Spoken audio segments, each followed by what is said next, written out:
Chers amis, content de vous revoir. Bienvenue à tous et à toutes pour ce nouveau partage de l'Évangile. Et nous allons partager sur le thème des ambassadeurs pour Christ et du ministère de la réconciliation. Voilà, on trouve ça dans 2 Corinthiens chapitre 5. On va en lire pas mal de ce chapitre. Donc on commence par le verset 1. Nous savons en effet que si cette tente où nous habitons sur la terre est détruite, nous avons dans le ciel un édifice qui est l'ouvrage de Dieu, une demeure éternelle qui n'a pas été faite de main d'homme. Voilà, alors nous habitons sur cette terre dans une tente. Qu'est-ce que c'est que cette tente où nous habitons? Eh bien, c'est simplement notre corps humain, hein, qui est comme une enveloppe, l'enveloppe de notre être intérieur, l'esprit. Et qu'est-ce qui peut détruire cette tente? Parce que cette tente est détruite. Elle est détruite par quoi? Ben, elle est détruite par toutes sortes de choses sur cette terre, la maladie, la vieillesse et la mort. Voilà, comme il est dit dans Ecclésiaste 12, 7, avant que la poussière retourne à la terre, cette enveloppe, cette tente, ce corps humain, comme il y était, et que l'esprit retourne à Dieu, qui l'a donné. Et donc, quel est dans le ciel, cet édifice éternel qui est l'ouvrage de Dieu? Eh bien, c'est notre esprit, notre être intérieur qui deviendra bientôt notre corps ressuscité, corps spirituel, immortel.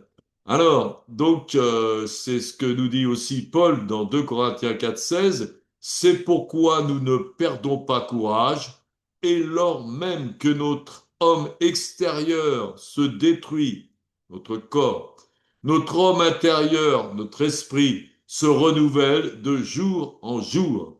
Donc, l'homme extérieur qui se détruit, c'est le corps qui vieillit. Et l'homme intérieur qui se renouvelle de jour en jour, c'est notre esprit qui grandit, qui s'édifie et qui rajeunit comme l'aigle.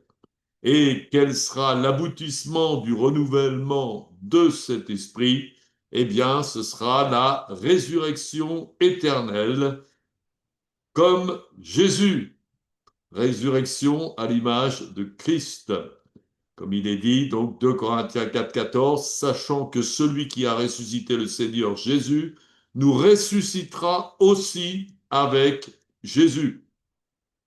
Donc, on continue à lire ce chapitre, donc 2 Corinthiens 5, verset 2. Ainsi, nous gémissons dans cette tente, désirant revêtir notre domicile céleste, si du moins nous sommes trouvés vêtus et non pas nus. Donc, dans ce corps humain, eh bien, nous avons beaucoup d'épreuves, c'est pourquoi nous gémissons, hein, souffrance du temps présent, comme nous l'avons la maladie, enfin toutes les épreuves que nous pouvons avoir. Et donc, nous pourrions dire comme l'apôtre Paul, mourir m'est un gain. Hein. Paul qui disait qu'il était pressé entre deux. D'un côté, bon, il voulait rester sur la terre parce qu'il savait qu'il y a des gens qui avaient besoin de lui, mais à un moment donné, il en avait un peu marre de toutes ces souffrances. Et puis, il voulait donc obtenir la vie éternelle et sortir un petit peu de cette tente pour revêtir sa domicile céleste glorieuse.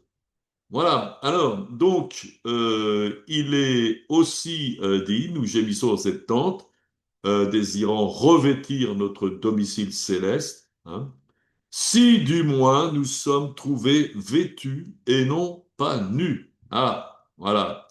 Donc, il faut bien sûr être vêtu. Alors, de quoi devons-nous être vêtus, hein? Eh bien, quels sont ces vêtements dont nous devons nous revêtir? Eh bien, ces vêtements, c'est l'accomplissement de la volonté de Dieu, les œuvres justes qu'un chrétien doit faire dans la volonté de Dieu, hein. Donc, c'est aussi écrit dans l'Apocalypse, Apocalypse 19, Verset 7, réjouissons-nous et soyons dans l'allégresse et donnons-lui gloire, car les noces de l'agneau sont venues et son épouse s'est préparée. Hein, l'épouse, donc c'est l'Église, c'est les chrétiens qui se préparent pour être sans tache ni ride, et il lui a été donné de se revêtir d'un fin lin éclatant et pur, car le fin lin, ce sont les œuvres justes des saints. Voilà.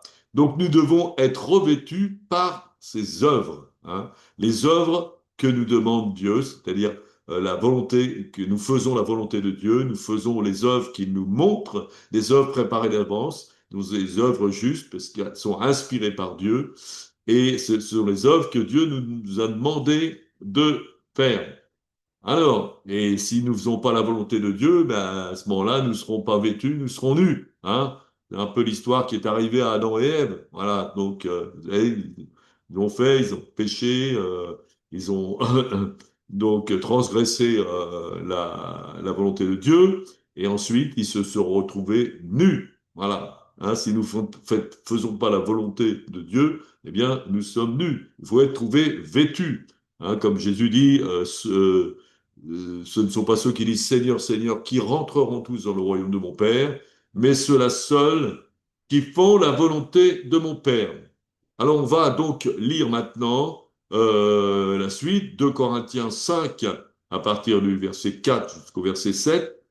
4, tandis que nous sommes dans cette tente, dans ce corps, nous gémissons accablés parce que nous voulons non pas nous dépouiller, mais nous revêtir, afin que ce qui est mortel soit englouti par la vie.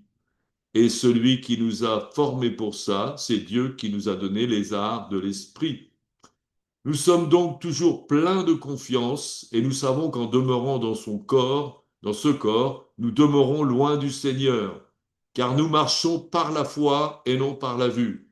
Nous sommes pleins de confiance et nous aimons, comme on l'a dit tout à l'heure, mieux quitter ce corps et demeurer auprès du Seigneur. C'est ce que nous disait aussi Paul. Voilà, donc en fin de compte, c'est ce qui est mortel qui va être englouti par la vie. Voilà. Et qu'est-ce qui est mortel? C'est la chair. Et donc, le Seigneur nous dit dans Romains 8,13, si vous vivez selon la chair, vous mourrez. Mais si par l'esprit vous faites mourir les actions du corps, vous vivrez. Voilà. Donc, c'est l'esprit qui fait mourir les actions du corps, qui nous délivre maintenant de de notre chair et de tous les désirs de la chair. C'est par l'esprit, c'est comme ça que nous devons marcher. Nous ne marchons plus sur la chair, nous marchons par l'esprit, afin que les œuvres de la chair soient détruites. Et c'est comme ça que ce qui est mortel est englouti par la vie de l'esprit. Voilà, donc en marchant par l'esprit, nous faisons mourir les actions du corps et de la chair et nous accomplissons la volonté de Dieu. Hein. On dit, faut mourir à soi-même. Donc, l'esprit produit deux choses, c'est pour ça que nous avons reçu l'esprit, la mort de la chair et l'édification de notre esprit. Donc, par cette édification, ça veut dire que nous construisons notre domicile céleste, notre corps ressuscité. Hein. Rappelle l'histoire de ce père qui avait un fils et qui demande à son fils de construire une maison. Et c'est le père qui va payer la maison. Et puis, donc, le père lui donne beaucoup d'argent pour acheter des matériaux, tout ça. Et le fils, qui n'était pas tellement courageux, donc, va bâcler tout ça et peut-être prendre plein d'argent pour lui et puis construire une maison qui va pas tenir debout. Et à un moment donné, il a fini sa maison, il vient voir son père, ça y est, j'ai fini la maison. Et le père lui dit, ah ben justement, cette maison, eh bien, c'est ta maison. Voilà. En fin de compte, nous sommes en train de construire notre maison. Hein. Et si nous la construisons mal, eh bien, nous n'aurons pas une belle maison. Mais si, par la grâce de Dieu, nous la construisons bien, nous aurons une belle maison. Nous construisons notre domicile céleste c'est-à-dire notre corps ressuscité. Alléluia, gloire à Dieu. On va continuer donc le lire 2 Corinthiens 5, à partir du verset 9. C'est pour cela aussi que nous nous efforçons de lui être agréable à Dieu, soit que nous demeurions dans ce corps, donc sur la terre, soit que nous le quittions dans le ciel. Car il nous faut tous comparaître devant le tribunal de Christ, afin que chacun reçoive selon le bien ou le mal qu'il aurait fait, étant dans son corps. Connaissant donc la crainte du Seigneur, nous cherchons à convaincre les hommes. Voilà. Donc, le tribunal de Christ, c'est le tribunal, c'est pas le jugement dernier, c'est le tribunal pour les chrétiens qui seront jugés par rapport à la volonté de Dieu, comment ils ont fait la volonté de Dieu sur la terre, comment ils ont servi Dieu sur la terre. Hein. Et donc, c'est quoi? Alors, le bien que nous devons faire, eh bien, on vient de le lire. Hein, c'est donc la parole de Dieu qui nous dit, connaissons donc la crainte de Dieu, nous cherchons à convaincre les hommes. Donc, faire le bien, c'est chercher à convaincre les hommes. Hein, et on les convainc de quoi? Eh bien, on les convainc de croire à Jésus, bien sûr, et d'obéir à Jésus. Voilà. Et une manière et de plaire à Jésus, de faire les œuvres de Jésus, c'est de convaincre les hommes, c'est-à-dire c'est d'évangéliser. Hein. Et Jésus nous a dit, c'est pourquoi aussi quiconque me confessera devant les hommes, je le confesserai aussi devant mon Père qui est dans les cieux, mais quiconque me reniera devant les hommes, je le renierai aussi devant mon Père qui est dans les cieux. Donc, en tant que chrétien sauvé par Christ, eh bien, les bonnes œuvres que nous pouvons faire, c'est justement apporter le salut tout autour de nous afin que d'autres aussi puissent croire en Jésus, les convaincre de croire en Jésus. Et si nous le faisons, eh bien, nous sommes confessés dans les cieux, devant les anges et devant le Père par Jésus. Voilà, et nous sommes connus dans les cieux, voilà, parce que nous travaillons, donc nous faisons la volonté de Dieu, volonté de Jésus, qui est de convaincre les hommes, évangéliser. Donc c'est ça le bien qu'on peut faire. Et si on ne le fait pas, et ben ça c'est du mal. C'est comme si on reniait Christ quelque part. Et puis bon, ben, Christ nous a apporté un salut éternel. Et quelque part nous nous taisons, nous fermons notre bouche. Eh bien ça c'est pas le bien que nous devons faire. Le bien que nous devons faire, c'est être zélés pour apporter la bonne nouvelle. C'est amasser du fruit pour la vie éternelle. Voilà, donc, alors, dans ce tribunal, hein, c'est le jugement des chrétiens, comme on l'a dit tout à l'heure, certains seront récompensés et d'autres non. Hein. Ceux qui ont bien travaillé, bien sûr, ceux qui ont fait ce que le Seigneur leur demandait, ils seront récompensés. Comme Jésus l'a dit dans Jean 4, 36, celui qui moissonne reçoit un salaire et amasse des fruits pour la vie éternelle, afin que celui qui sème et celui qui moissonne se réjouissent ensemble. Voilà. Donc, quand nous semons la bonne nouvelle et quand nous moissonnons, c'est-à-dire que euh, nous parlons à quelqu'un qui est prêt à recevoir et qui reçoit le salut, eh bien, nous nous réjouissons ensemble, autant celui qui a semé que celui qui a moissonné, et qui sont récompensés. Voilà. Et Jésus le dit lui-même, alors qu'il est en train d'évangéliser la Samaritaine, et que ses disciples lui apportent à manger, il dit non, non, non, moi j'ai une nourriture à manger que vous ne connaissez pas. Alors les disciples, ils sont un peu étonnés, quelqu'un lui aurait-il donné à manger, tout ça. Et Jésus leur explique, ma nourriture, c'est de faire la volonté de mon Père. Donc nous sommes nourris. Quand nous faisons la volonté de Dieu, nous sommes nourris et nous sommes vêtus et nous sommes édifiés et nous serons récompensés. Hein, c'est tout bénef. Voilà. Et donc, par contre, ceux qui ne le font pas, hein, et ceux qui font un travail qui va disparaître, qui ne sera pas amassé pour la vie éternelle, eh bien, il va être consumé. C'est ce que Paul nous dit dans 1 Corinthiens 3,15. Si l'œuvre de quelqu'un est consumée, il perdra sa récompense. Pour lui, il sera sauvé, mais comme au travers du feu. Hein. C'est comme s'il sortait d'une maison en flammes, il n'y aura plus rien. Voilà. La maison est complètement détruite. Leur œuvre est consumée car ils n'ont pas amassé pour la vie éternelle, ils n'ont pas gagné des âmes. On va continuer à lire donc 2 Corinthiens 5, 12. Nous ne nous recommandons pas de nouveau nous-mêmes auprès de vous, mais nous vous donnons l'occasion de vous glorifier à notre sujet, afin que vous puissiez répondre à ceux qui tirent gloire de ce qui est dans les apparences et non dans le cœur. En effet, si je suis hors de sens, c'est pour Dieu, hein, voilà, comme Jésus lui-même, quand il évangélisait, quand il faisait des miracles, il guérissait les gens et tout, les gens le prenaient pour un fou, même sa famille. Il disait, il a perdu la raison. Débloque, hein. Donc, quelque part, nous ne sommes pas compris. Quand nous servons Dieu, c'est une espèce de folie, hein. Mais, comme dit Paul, la folie de Dieu, c'est plus sage que les sagesses des hommes. Et nous le faisons car l'amour de Christ nous presse. C'est par amour que Jésus a fait cette folie que de descendre sur la terre, que de monter sur la croix pour nous sauver et nous libérer et nous donner la vie éternelle.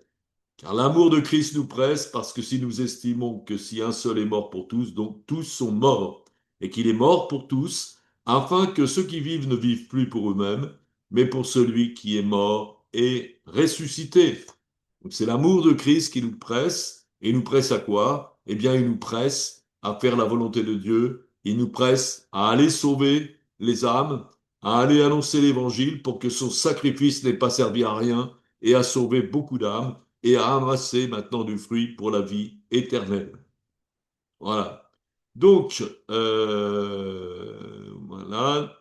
Donc, si quelqu'un est en Christ, on continue, 2 Corinthiens 5, il est une nouvelle créature. Les choses anciennes sont passées. Voici, toutes choses sont devenues nouvelles. Et comment devient-on une nouvelle créature? Eh bien, par la foi dans la mort et dans la résurrection de Jésus. Hein?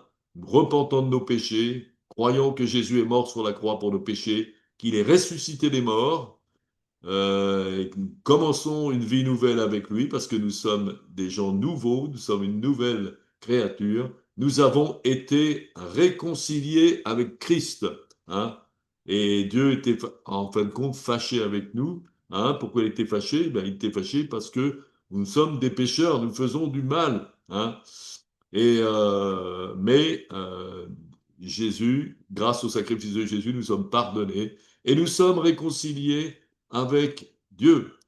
Comme il a dit donc Jésus dans Jean 3, 36, celui qui croit au Fils a la vie éternelle, celui qui ne croit pas au Fils ne verra point la vie, mais la colère de Dieu demeure sur lui.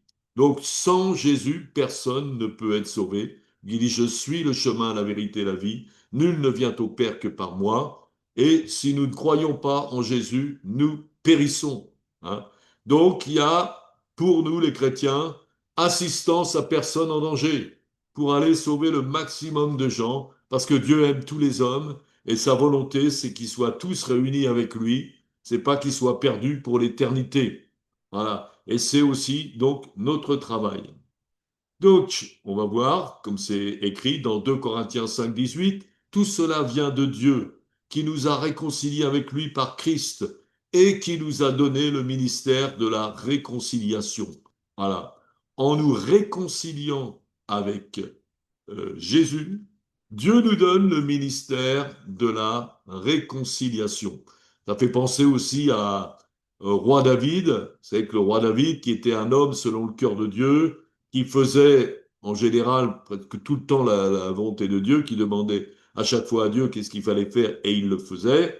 Mais un jour, il a fait une grosse bêtise. Il a pris la femme d'un de ses guerriers et il a envoyé le guerrier à la mort. Et puis, il a pris sa femme. Et donc, c'était à la fois un adultère et crime. Donc, c'était un gros péché pour David. Mais David s'est repenti, hein, avec des pleurs, il a imploré Dieu maintenant, s'il te plaît, ne me retire pas ton Saint-Esprit, tout ça. Et, euh, et donc, Dieu lui a pardonné, hein, vous pouvez lire ça dans le psaume 51, et non seulement il lui a pardonné, mais il lui a donné un nouveau ministère, hein, comme on peut lire dans ce psaume 51, j'enseignerai ton chemin aux pécheurs, et les pécheurs reviendront vers toi. Voilà, quand on a été un pécheur, quand on a fait péché et qu'on a été gracié, eh bien, on connaît le prix de la grâce. Et donc, on se dit, si Dieu peut nous pardonner à nous, il peut pardonner à tout le monde. C'est pour ça que, eh bien, nous allons partout annoncer la bonne nouvelle pour que ceux qui ont péché puissent être aussi pardonnés et réconciliés avec Dieu. Je me souviens, moi, j'allais dans un petit village, je suis passé dans un petit village, puis il y avait un monsieur qui était au bord de la route, devant sa maison. Et puis à un moment donné, moi je passe à côté de lui, donc je commence à lui parler un petit peu. Et puis il me dit, ah ben monsieur, vous pouvez rentrer chez moi, on va discuter et tout ça. Donc il me fait rentrer dans sa maison, il y avait une seule pièce, il y avait deux chaises plus ou moins bancales, et puis on s'assoit autour de la table et il me sert un café, tout ça, et on discute. Et moi je lui annonce l'évangile, comment Jésus l'aime, comment il est mort pour ses péchés, tout ça. Et lui, pour lui, c'était très dur. Il dit, mais vous comprenez pas, monsieur, moi j'ai fait des choses horribles. Ouais, j'étais mercenaire. J'ai tué pour de l'argent. Hein. Et donc, il avait beaucoup de meurtres sur la conscience. Et il pensait que pour lui, c'était impossible d'être pardonné. Et puis finalement, donc, je continue à parler avec lui et j'ai dit, ben, je l'ai pris presque dans les bras, je lui ai dit, je vais prier pour vous. Et j'ai commencé à prier pour lui, à demander vraiment le salut pour lui, la bénédiction de Dieu, la, la rémission de ses péchés. On a prié pour ça. Et il s'est mis à pleurer, pleurer, pleurer. Et ensuite, il a prié avec moi pour accepter Jésus comme son Seigneur et son Sauveur. Et il m'a raccompagné à la porte et il m'a dit, entre deux hoquets de pleurs, vous avez bien fait de venir, monsieur. Vous avez bien fait de venir. Voilà. Et c'est ce que voilà, Jésus, lui, il est venu sur la terre, il a fait un grand voyage, hein, du ciel qu'il était pour nous sauver. Et nous, c'est la moindre des choses qu'on peut aller aussi voir les gens et leur apporter ce salut, hein. Voilà. Donc, Dieu nous a donné ce ministère de la réconciliation. Nous qui avons été réconciliés, nous qui avons reçu le salut et la grâce, nous sommes bien placés pour annoncer le salut et la grâce à tout le monde. Hein. Il nous a donné ce ministère de la réconciliation. Donc nous devons travailler. Hein. Un ministre qui ne travaille pas, on le vire. Hein. Donc, ministre de la réconciliation, bien, il faut exercer la réconciliation, il faut aller apporter l'évangile, il faut apporter la bonne nouvelle du salut à tous les gens qui sont autour de nous. Car Dieu était en Christ réconciliant le monde avec lui-même et n'imputant point aux hommes leur offense, et il a mis aussi en nous la parole de la réconciliation. C'est pas dur de le faire, faut pas dire je sais pas parler, je sais pas quoi dire, puisque Dieu a mis en nous la parole de la réconciliation par le Saint-Esprit. Il nous dit ce qu'on peut dire. Il nous inspire maintenant des paroles que nous allons apporter autour de nous. Donc nous n'avons aucune excuse pour ne pas le faire. Hein.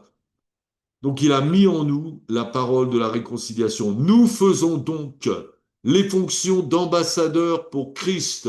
Hein. Nous sommes des ambassadeurs. Ambassadeurs de quel pays? Du royaume de Dieu. Il n'y a pas mieux. C'est beaucoup plus que qu'un ambassadeur des États-Unis ou de la Chine ou de la Russie, enfin tout ce que vous voulez.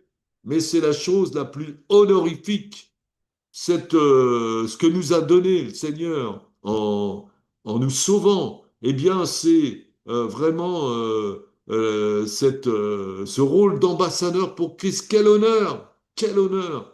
Donc, il faut y aller. Il faut aller, on est ambassadeur. Hein, on va dans le royaume du monde pour en tant que membre du royaume de Dieu, pour être un ambassadeur, pour que chaque personne qui est perdu dans ce monde puisse entrer dans le royaume de Dieu et être sauvé.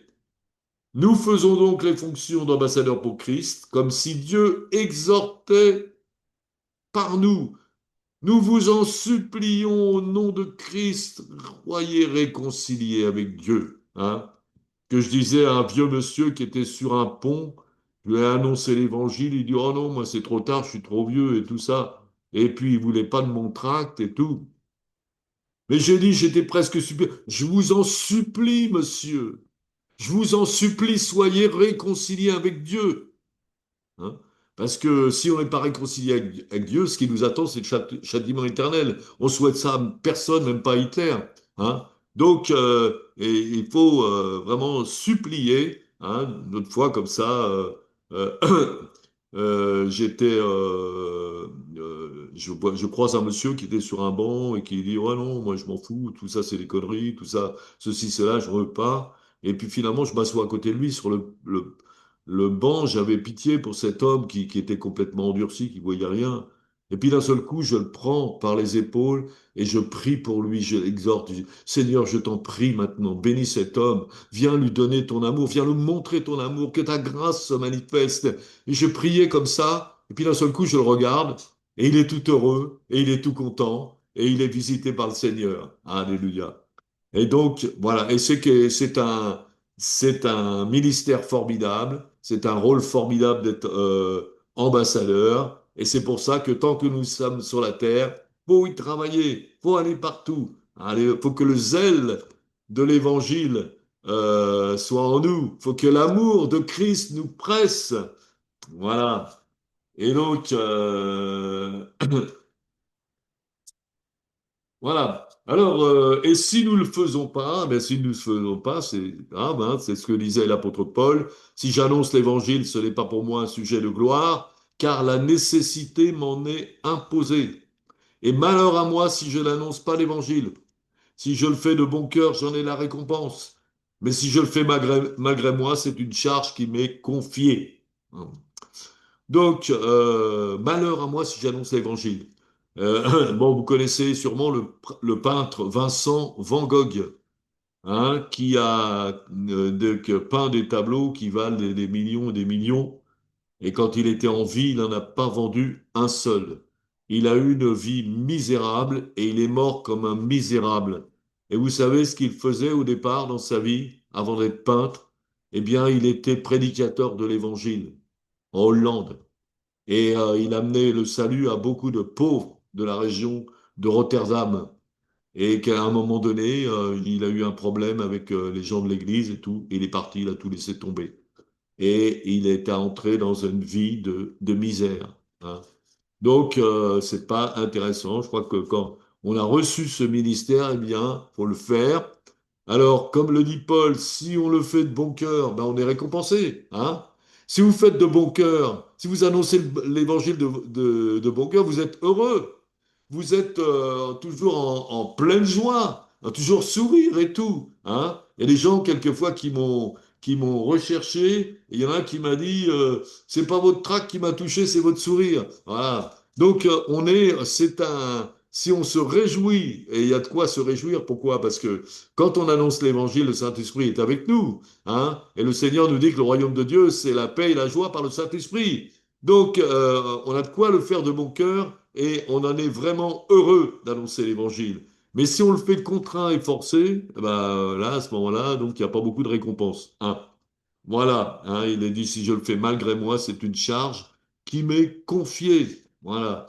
Mais c'est la chose la plus merveilleuse. Hein. C'était le chanteur Bob Dylan, bien connu, qui a aussi une expérience avec Jésus. Il avait même fait plusieurs disques qui parlent de l'Évangile, qui parlent de Jésus. Et un jour, on lui dit, Monsieur Bob Dylan et tout, vous avez tout eu dans la vie, la gloire, l'argent, tout ça. C'est quoi votre passe-temps préféré maintenant? Et Bob Dylan dit, ah ben, mon passe-temps préféré maintenant, eh ben, c'est de mettre mes lunettes de soleil, de monter dans ma voiture et d'aller sur les routes, de prendre des autostoppeurs et de leur parler de Jésus. Voilà. Et, hein, donc, parce que ça donne beaucoup de joie de parler de Jésus. Voilà. Et donc, continue. Voilà. Il a dit aussi que Dieu, donc, il nous donne ce qu'il faut, il met en nous la parole de la réconciliation par le Saint-Esprit, il nous donne les paroles qu'il faut. Et il est dit qu'il nous donne une sagesse aussi que personne ne pourra contredire. C'est ça la sagesse de Dieu. La sagesse de Dieu, ça ferme la bouche à tout le monde. Hein, il nous donne une sagesse. Et on l'a comme Étienne, qui avait cette sagesse, qui a été lapidé et qui a parlé donc juste avant de mourir. Eh bien, il n'avait pas beaucoup peut-être d'instructions, mais il était rempli du Saint-Esprit et il en remontait à tout le monde. Il a fermé la bouche des religieux. Hein. Alléluia, ça c'est le Saint-Esprit. Et donc ça c'est formidable. Donc, et Paul le faisait aussi. Il demandait d'ailleurs que les gens prient pour lui, priez pour moi, afin qu'il me soit donné, quand j'ouvre la bouche, de faire connaître hardiment et librement le ministère de l'Évangile. Donc, avant d'aller évangéliser, nous devons prier, pardon. Prier, hein. Et Jésus priait. Il se levait le matin, pourtant il était le Fils de Dieu, il était sur la terre. Mais il avait besoin de prier, il avait besoin de demander à son Père que son Père lui montre les choses à faire. Hein, le Père, c'est le maître de la moisson, donc c'est lui qui nous dit où aller moissonner, où aller semer, et il nous donne aussi, il nous montre des œuvres, il peut nous montrer les miracles, il peut nous demander les choses qui vont arriver, et ça va énormément nous aider. Donc, vous voulez évangéliser, ben, priez, soyez remplis du Saint-Esprit. Il y a 2, 3 jours, on est parti sur Clermont-Ferrand, 2 heures de car. Et pendant des 2 heures de quart, j'ai chanté les cantiques tout au long. Bon, pas trop fort, mais bon, les gens devaient entendre quand même un petit peu, mais ça amenait une bonne ambiance. Et quand je suis descendu du bus, 2 heures après, et j'étais rempli du Saint-Esprit. Hein. C'est Paul qui dit, ne soyez pas remplis de vin, c'est de la débauche. Soyez au contraire remplis du Saint-Esprit, entretenez-vous par des cantiques, des psaumes, chantant à Dieu de tout votre cœur. C'est ça qui va nous remplir de Saint-Esprit. Donc allez, avant d'évangéliser, passez du temps maintenant dans la présence de Dieu, chantez les cantiques maintenant, priez maintenant, remplissez-vous de cette joie, de cette paix que donne le Saint-Esprit, et ça va être beaucoup plus facile pour évangéliser. Vous serez hardi, hein, vous n'aurez peur de rien, hein. Et c'est formidable, hein. C'est comme, justement, il y a un parallèle quand Paul il dit, ne soyez pas remplis de vin, soyez au contraire remplis de l'esprit, hein, parce que le vin, bon, quelque part, si vous voyez 2 SDF, par exemple, sont dans la rue, et puis, bon, à un moment donné, ils prennent leur litre de vin, ils commencent à en boire une bonne part, et après, ils sont tout contents, hein. Et puis après, ils ont une hardiesse incroyable. Ils adressent la parole à tout le monde. Allez, salut toi, comment ça va, tout ça. Ils annoncent, voilà. Pourquoi? Parce que c'est le vin qui leur donne cette hardiesse. Mais nous, on n'a pas besoin de ça, les chrétiens, mais on a besoin d'être remplis du Saint-Esprit. Et c'est ce feu, c'est l'Esprit de Dieu qui va nous donner la hardiesse. On va avoir peur de personne. Hein. On va pouvoir parler à tout le monde, à des groupes. Moi, il m'arrive de parler à 10 personnes à la fois, ou un peu partout. Et c'est formidable, c'est le Seigneur qui nous donne cette hardiesse. Sans le Saint-Esprit, on n'aurait pas cette hardiesse. Voilà. Donc allons-y maintenant. C'est maintenant. Remplissez-vous d'huile. Ne soyez pas comme les vierges folles qui n'amassent pas d'huile, mais remplissons-nous d'huile et faisons la volonté du Seigneur et annoncez la bonne nouvelle à toute la création. Comme il est dit, donc là, cette bonne nouvelle sera apportée dans le monde entier. Ensuite viendra la fin. Jésus, pour revenir mettre la fin, mais il attend que tout le monde est évangélisé partout. Donc si vous ne le faites pas, ben, vous allez attendre longtemps. Voilà, il faut le faire dès maintenant. Sortez et vous allez être vraiment bénis et fortifiés. Que le Seigneur vous bénisse et très bonne